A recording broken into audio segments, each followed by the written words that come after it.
Shalom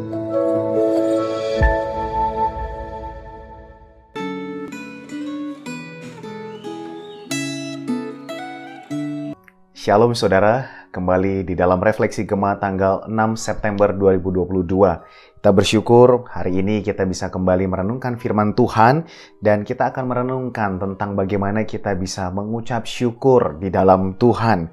Sebelum kita merenungkan firman Tuhan ini, mari kita bersama-sama berdoa. Tuhan kami yang baik, Tuhan yang memelihara kami secara ajaib, Tuhan yang tidak pernah henti-hentinya menaruh pandangan-Mu terhadap setiap kami dan mempedulikan setiap kondisi kami. Tuhan, kami datang kepadamu Tuhan untuk merenungkan firman-Mu. Kiranya Allah Roh Kudus boleh menolong kami, sehingga diri kami pun boleh dipimpin untuk hidup seturut dengan firman Tuhan. Dan khususnya hari ini, kami belajar apa artinya bersyukur di dalam Tuhan. Terima kasih Tuhan, dalam nama Yesus kami berdoa. Amin. Saudara, mengucap syukur itu sudah menjadi bagian sehari-hari bagi orang percaya. Kalau ada hal yang baik yang kita alamin, cenderung kita pasti akan bersyukur. Demikian pula kalau mungkin ada hal yang sebetulnya tidak baik terjadi dalam diri kita. Kita mungkin bisa kemudian memikirkan hal baik apa yang bisa kita peroleh dan mungkin hal yang kita bisa syukuri melalui pembelajaran dari apa yang terjadi. Tetapi saudara, setelah mengucap syukur, apa yang kemudian kita renungkan? Bagaimana kita sebetulnya bisa menggali lebih dalam lagi tentang apa itu ucapan syukur? Maka saudara, hari ini Refleksi Gema akan merenungkan firman Tuhan yang mengangkat sebuah tema selalu mengucap syukur. Dan teks kita hari ini terambil dari Mazmur nomor 100, ya, Mazmur 100, dan saya akan membacakan ayatnya dari yang pertama sampai yang kelima. Demikian firman Tuhan, Mazmur 100 ayat 1 sampai kelima. Mazmur untuk korban syukur. Bersorak-soraklah bagi Tuhan, hai seluruh bumi. Beribadahlah kepada Tuhan dengan sukacita. Datanglah ke hadapannya dengan sorak-sorai. Ketahuilah bahwa Tuhanlah Allah. Dialah yang menjadikan kita dan punya dialah kita, umatnya dan kawanan domba gembalaannya. Masuklah melalui pintu gerbangnya dengan nyanyian syukur, ke dalam pelatarannya dengan puji-pujian. Bersyukurlah kepadanya dan pujilah namanya. Sebab Tuhan itu baik, kasih setianya untuk selama-lamanya, dan kesetiaannya tetap turun-temurun. Saudara, saya rindu untuk bagian ini kali ini. Saya hanya akan membahas di bagian fokus di ayatnya yang pertama saja. Saudara, satu hal yang pasti mungkin dalam hal mengucap syukur adalah tentu saja kita tidak bisa berbohong. Kenapa? Sebab seorang yang benar-benar mengucap syukur pasti akan mengekspresikan rasa syukurnya. Mungkin dengan berbagai cara. Tapi dalam hal ini, pemazmur contohnya ya, di dalam ayat 1 pun ia bersorak-sorai dengan ekspresi sukacita, bersorak-sorai di hadapan Tuhan. Meski kita sebagai manusia punya berbagai macam karakter, cara kita mengekspresikan bisa berbeda-beda. Dan satu yang pasti, kita tidak bisa menutupi rasa syukur kita itu. Nah, sayangnya yang kerap kali terjadi adalah ketika kita justru mengekspresikan syukur yang ternyata tidak betul-betul berasal dari hati yang bersyukur. Nah, itu yang menjadi merepotkan Bapak, Ibu, dan saudara-saudara sekalian. Itu berbahaya. Akibatnya apa? Kita akan jenuh, kita letih, kita akan alami kekeringan. Karena apa yang mungkin kita berusaha untuk ekspresikan sebetulnya bukan realita yang ada di dalam hati kita. Maka kita perlu dengan jujur di dalam refleksi ini ya, mengambil waktu untuk betul-betul mengoreksi diri, melihat apakah kita mengekspresikan syukur kita dari hati yang memang betul-betul bersyukur. Tapi di sisi lain saya juga mengajak kita untuk tidak terjebak dalam kedangkalan rasa syukur itu. Saudara, kita mensyukuri akan hal-hal yang mungkin rutin kita terima, kita nikmati menjadi berkat Tuhan. Dan di dalam hal itu kita mudah sekali melupakan kemuliaan dan kemegahan anugerah dari Tuhan.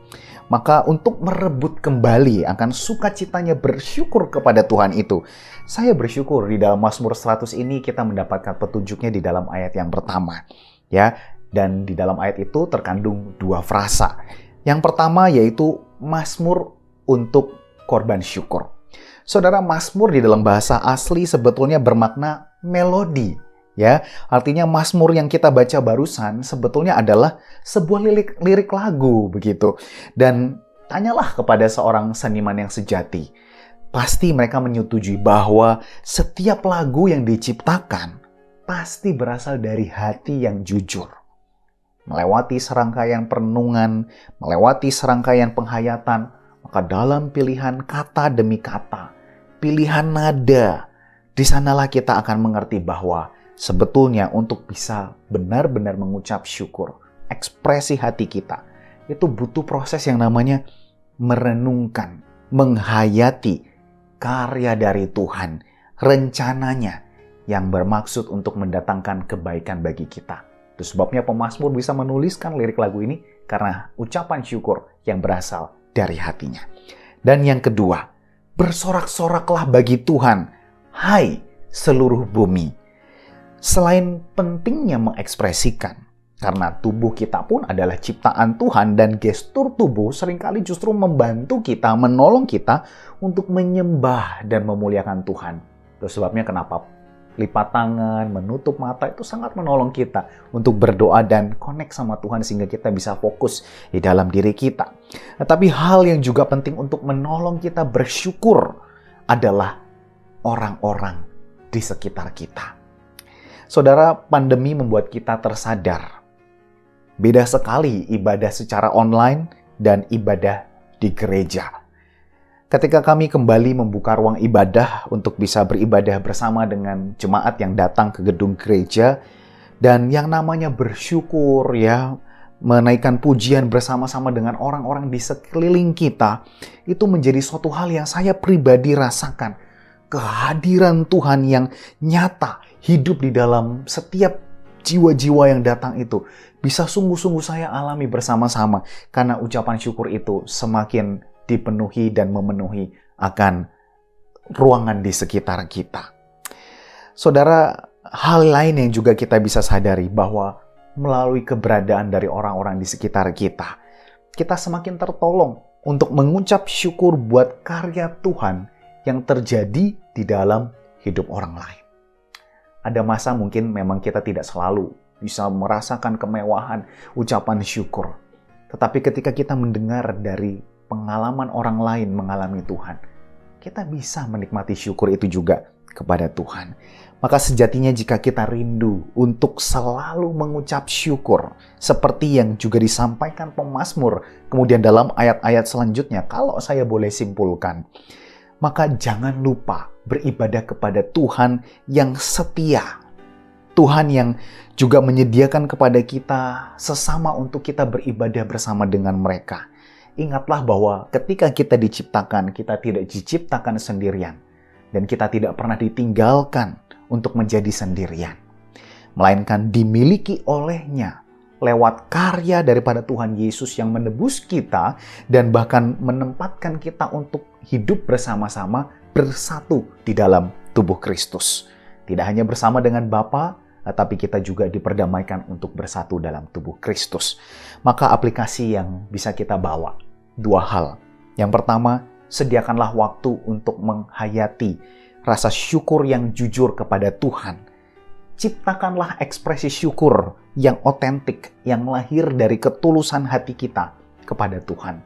Dan yang kedua, janganlah lupakan komunitas, murid-murid Kristus di sekitar kita, yang melalui mereka, kita tidak akan pernah kehabisan alasan untuk selalu mengucap syukur kepada Tuhan. Kiranya refleksi pada hari ini boleh menjadi berkat bagi kita bersama. Amin. Kita berdoa. Tuhan, pimpin kami untuk punya hati yang tulus dan jujur di dalam merenungkan kebaikan dan kesetiaan Tuhan yang tidak pernah habis sampai selama-lamanya. Ada waktunya kami sulit merasakan karena persoalan yang kami alami. Ada kalanya Tuhan mengizinkan syukur itu bisa kami kecap melalui pribadi orang-orang di sekitar kami. Ada kalanya Tuhan menyediakan dengan ajaib sehingga selalu ada cara untuk kami mengucap syukur. Dan yang tidak pernah terlupakan adalah syukur kami untuk kebaikan Tuhan di dalam Tuhan Yesus Kristus yang menyelamatkan jiwa kami. Maka Tuhan, pimpin kami untuk punya hati yang senantiasa bersyukur, mengucap syukur untuk karya Tuhan bagi kami dan rencanamu dalam hidup kami bagi generasi ini dan generasi yang mendatang. Terpujilah namamu Tuhan, dalam nama Yesus kami berdoa dan kami bersyukur. Amin. Tuhan Yesus memberkati saudara sekalian.